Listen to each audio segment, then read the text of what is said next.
Welcome to Point of View, where we give students a place to listen, learn, and lean in. We're your hosts Logan, Jonah, and Jordan, and today we'll be talking about the representation of media coverage of the LGBTQ community, how much it has increased in the media, and the impact it has had in our society.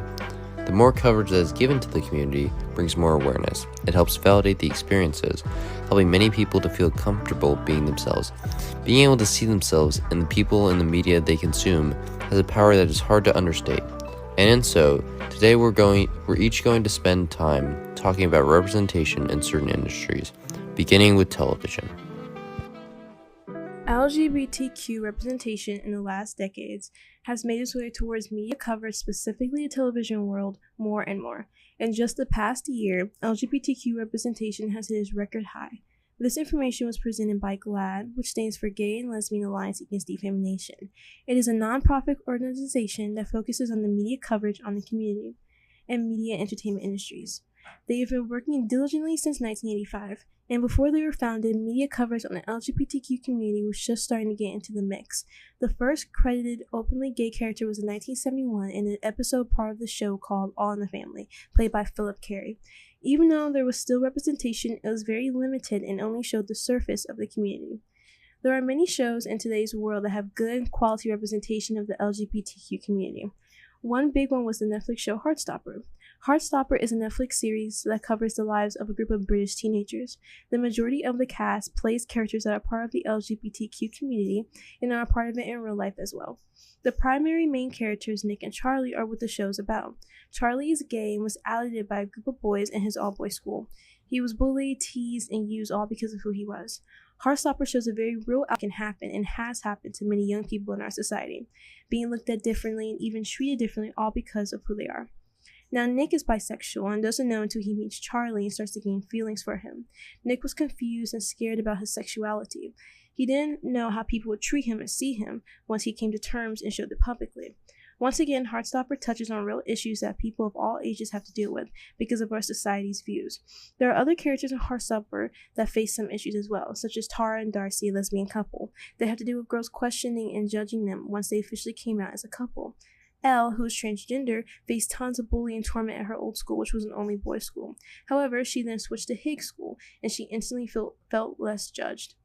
All these characters are representation of real-life issues, but they also show the light and beauty that comes with the LGBTQ community. All these characters are representation of real-life issues, but they also show the light and beauty that comes with the LGBTQ community. In another instance, the show XOKitty reveals Kitty questioning her sexuality. Near the end of the series, she starts to develop feelings for Yuri, who is an openly gay character. Kitty doesn't confess her feelings for Yuri because she is unsure of what she's feeling. In this scenario, she's a lot like Nick from Heartstopper. Both of them developed feelings for someone they didn't think they would end up falling for. This has them questioning their sexuality and leaving them a little bit confused. Because of this, Yuri is dealing with unaccepting parents and uses Kitty's ex-boyfriend as a cover-up, so they think she's straight. Shows like XOKitty and Heartstopper are good representations of the teenagers as a part of the LGBTQ community and what they must deal with day to day. However, we are also shown how great the LGBT community is, since we get to see the purposes and goals of the community as well. Gaming as a whole is a medium that has exploded into the mainstream as of the last 20-some years. As the video gaming industry grows more and more massive, with thousands of studios pumping out tens of thousands of games a year, it starts to be held to the same standards that traditional media is. And minority representation is no different. As opposed to television or movies, the gaming industry is one where outsider voices are not only accepted, but even considered as superior. The term indie game being coined to talk about games developed by an individual publisher, often having an outsider perspective that gives the game its own value. These indie games are where the LGBT community hits its stride in the gaming space, so to speak. While you do occasionally see some queer representation in the big studio $100,000 budget games, the quaint homegrown indie market is one where, without studios limiting creativity and anybody to say no, you tend to see the more thoughtful portrayals of the queer community. The game that comes to many people's minds when the idea of queer characters in gaming is mentioned is Madeline from the cult classic game Celeste. She is one of, if not the, premier transgender rep in modern gaming. Celeste itself is a game centric on tough platforming, as well as being an insightful approach on handling anxiety and how mental illness impacts a person. One could even go through the game without even knowing she was transgender, as the themes are much more overt. But even a cursory search beyond just a simple playthrough makes all the pieces align. What once was only anxiety can so easily be recognized as gender dysphoria. What previously was outsider syndrome can become linked with the ousting of transgender people in the modern world, and it goes on and on. With Celeste being such a massive game and Madeline being a well-known representation of the transgender community without being in your face, much of the transgender community has rallied behind her, to the point where you could even consider her a sort of emblem for queers in gaming. This all shows just how valuable having a transgender character in a game is. Madeline, an overtly queer character in a game not even directly centric on gay themes, is someone that the audience can see themselves in. I genuinely, myself, cannot count how many times my trans friends have identified with her, seen themselves in her struggle, and given endless love to that game solely because of it. In a space where queerness in characters is rare, even the slightest trace helps represent and empower LGBTQ people, feeling seen in a way that has been so rare for so many years. What happens, though, when the queerness is much less overt?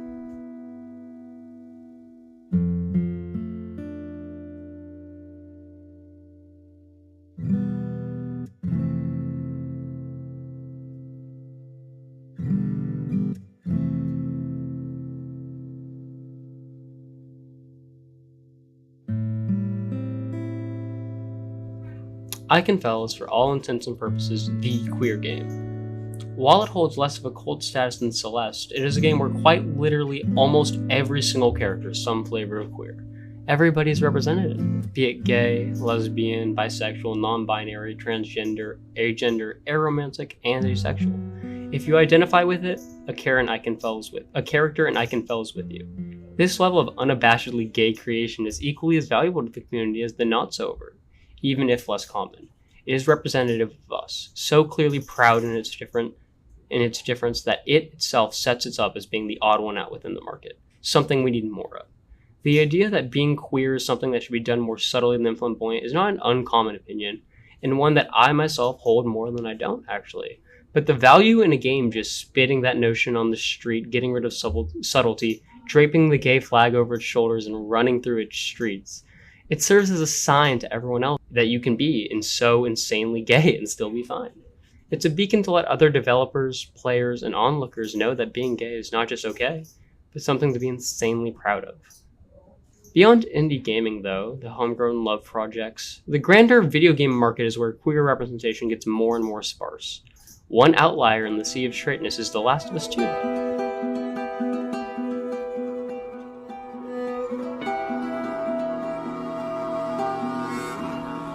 The Last of Us 2 is a much accredited game for many reasons, be it a heart-wrenching story, well-executed gameplay, or a plethora of other things. But one very distinct thing about it is that it actually has a queer main protagonist. Ellie, the main character, is shown to be attracted towards women throughout the run of the game without any stereotyping or othering, just depicting it as a thing that happens. And in an industry that is so devoid of anything, it is a breath of fresh air. It wasn't overwhelmingly gay, nor used to get LGBTQ people on board for the game. It was just a work of normalizing queer people, and every step done for that is a step in the right direction. Gaming as a whole is still a relatively fledgling industry in the grand scope of things. And even in the 50-some years of intense video game development, the scene has grown and evolved so rapidly. Representation of queers in gaming went from next to zero in the early 2000s to a place where it is now, nowhere near as hard for someone to see themselves in what they play. But even yet, there is still room to grow. While indie games do have an impact on the market, and that cannot be understated, ultimately the big movers and shakers will always be the game studios with the big releases. And in those cases, queer representation is quite limited, where it is almost seen exclusively in RPGs, albeit with a few exceptions, or role-playing games, RPGs or role-playing games, that is. Games where characters reign supreme and the player expects an expansive world and a representations of themselves. That way they can immerse themselves fully in the game's universe. It is no surprise then that these are the big games where you can see queer people represented. And while that is better than nothing, the queer community shall not just be relegated to one genre out of hundreds upon hundreds. I'm not calling for the future that more traditional people are fearful of, where everyone has pronouns and gay characters are the norms and being crammed down the throat of those who are less tolerant. That brings about a different sort of tension. All I would like is a world where gay characters are not a commodity, but a common occurrence. Something that isn't out of the ordinary. I want to have trans teens be able to see themselves in more than a number so small I can count it on one hand. Looking forward, I hold nothing but hope for this ideal world I mentioned. Each big new game release seems to work to normalizing another thing, be it gay people existing in video games as a whole, or even the player character being allowed to choose their pronouns, a wave of choices in the modern gaming industry that has been more than exciting. As we go further and further into this future, I wholeheartedly believe that gaming as an industry will work past the pervasive queer erasure and ignorance that used to plague it. We have a rainbow-colored future ahead of us all. In the world of cinema, there's been this beautiful unfolding of queer stories, ones that dive deep into the complexities of human emotions and relationships, breaking free from the constraints of traditional narratives. Unlike before, movies have become this vast canvas where gender fluidity, diverse sexualities, and the intricacies of queer identities are explored in ways that mirror real life. It's not just about telling stories anymore, it's about delving into the very heart of the human experience. These narratives, once pushed to the sidelines, are now taking center stage, creating bridges of empathy between different walks of life. Queerness in the cinematic realm isn't just a subplot anymore. It's a powerful force, reshaping how we perceive the world and paving the way for stories of every sexual orientation to shine brightly on the silver screen. In the year of 2016, the film Moonlight, directed by Barry Jenkins, emerged as a cinematic masterpiece, capturing the hearts of viewers with its intimate exploration of queer identity. Set against the backdrop of Miami, the film follows the life of Kieran, a young African-American man, in 3 acts that mirror different stages of his journey. From his tender childhood through the challenges of adolescence to the complexities of adulthood, Moonlight delicately unravels the layers of his existence, portraying his struggles, desires, and the quest for acceptance with unparalleled depth and authenticity. Through its unique cinematography and powerful performances, the film not only breaks barriers, but also delves into universal themes of love, identity, and belonging. Moonlight doesn't just tell a queer story. It crafts a cinematic experience that resonates with audience, sparking conversations about queer representation and paving the way for a more empathetic and inclusive world of cinema. Its impact is immortalized, highlighting how storytelling weaves the intricate narratives that make us beautifully and uniquely human. An additional LGBTQ story that changed the cinematic world of LGBTQ storytelling would be the 2016 Italian film Call Me By Your Name. Call Me By Your Name is a poetic coming-of-age romance film directed by Luca Guadagnino. Set in 1983, the story unfolds in the picturesque countryside of Italy. It follows the tender and passionate summer romance between Elio Perlman and a young Italian boy named Oliver, a visiting American scholar. Set in the world of the sun-soaked Italian landscape, the film captures the raw emotions of youth and the timeless nature of queer love. Call Me By Your Name stands out as a true masterpiece, delicately weaving a tale of queer love and longing against the backdrop of an Italian summer. Mainstream films have often tiptoed around LGBTQ narratives, but Call Me By Your Name fearlessly dived into the depths of human connection, painting a raw picture of love that knows no gender boundaries. Through Elio and Oliver's intimate journey, the film not only touched hearts, but also shattered the glass ceiling for LGBTQ storytelling in mainstream cinema.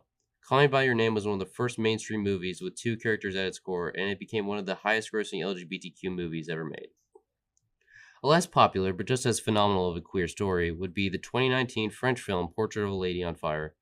Portrait of a Lady on Fire unfolds against the enchanting world of 18th century Brittany, France. The film follows Marianne, a talented artist who is commissioned to paint a portrait of Helio, a young woman about to enter into an arranged marriage. As Marianne observes Helio in secret, a deep and passionate connection blossoms between them. The relationship defies the societal norms of the time, sparking a rebellion against the expectations imposed on them. The movie navigates the unspoken language of desire and the defiance against the constraints of society. Through subtle gestures and visual storytelling, the film explores themes of freedom, identity, and the ever-changing power of love. Portrait of a Lady on Fire is a visual and critically renowned marvel. It invites audiences into a world where love knows no boundaries and where every gaze and touch speaks volumes about the human heart. Possibly the most popular and impactful LGBTQ movie ever would be the 2006 film Brokeback Mountain. Brokeback Mountain stands as a cinematic milestone. It boldly broke the mold and provided a nuanced portrayal of queerness rarely seen in mainstream cinema. Set against the sweeping landscapes of Wyoming, the film follows the complex relationship between Ennis and Jack, 2 cowboys whose love defies societal expectations. Unlike stereotypical portrayals prevalent in Hollywood, Brokeback Mountain steers clear of cliches, offering an authentic and raw depiction of queer love, desire, and heartbreak. In the tender moments shared between the characters, the film captures the universal essence of human connection, transcending sexual orientation. Its impact on mainstream cinema has been seismic. challenging prevailing stereotypes and paving the way for genuine LGBTQ representation. Through its silent storytelling and unspoken emotions, Brokeback Mountain not only dismantles societal expectations, but also becomes a timeless exploration of the human experience, reminding audiences that love knows no boundaries and can break free from any restraints and stereotypes that hold it back. In the ever-evolving landscape of media, LGBTQ representation has transformed from a marginalized presence to a vibrant tapestry of human narratives. From the pioneering efforts of organizations like GLAAD to groundbreaking series such as Heartstopper and XO Kitty, television has become a canvas for authentic storytelling, reflecting the diverse experiences of the LGBTQ community. In the gaming industry, indie creations like Celeste and Eichenfeld offer sanctuaries where queer voices resonate unapologetically, challenging mainstream norms. Cinematic masterpieces like Moonlight and Brokeback Mountain have shattered stereotypes and reinvented the romance genre. These narratives, not just stories, but immersive experiences, create empathy and understanding, crafting a path towards a future where LGBTQ representation is not just accepted, but celebrated. This concludes this episode of Point of View. Thank you so much for listening. For a transcript of this episode, head to the Point of View tab on our website, nhsmessenger.org, and follow us on Instagram, Twitter, and Facebook at NHS Point of View for updates and new episodes. I'm your host, Jonah, along with my co-hosts Logan and Jordan, and this has been Point of View.